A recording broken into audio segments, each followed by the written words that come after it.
Good morning, YouTube followers, and a look at my messy bench. These 3D printed socket holders are pretty slick. Anyway, here is a look at the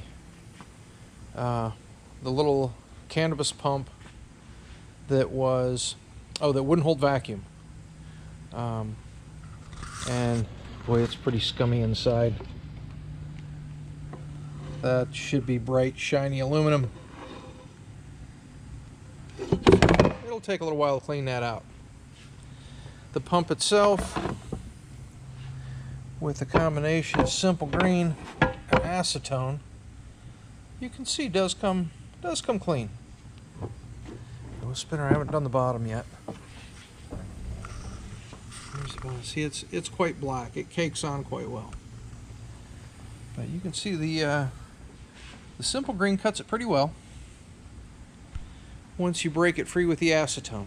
So this is, we'll call this a massage, where we're not going to break apart the different stages and mess with the veins, because once we got some fresh oil in it, it worked fine. But we'll clean up the gasket seal. There's a gasket and a new demister filter.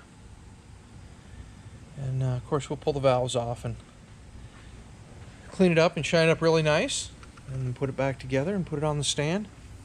I don't see anything wrong with it. It is weeping a little bit on the shaft seal, so we will put a new shaft seal on it.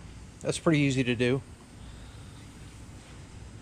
But that's what a wet pump looks like when it's torn down just to do a massage. We're just going to replace the gasket and the demister filter, which sits in a crown over this gasket right here, just because the oil will be whipped up into a mist, and that helps arrest it and turn it back into a liquid and put it back into the case for recycle.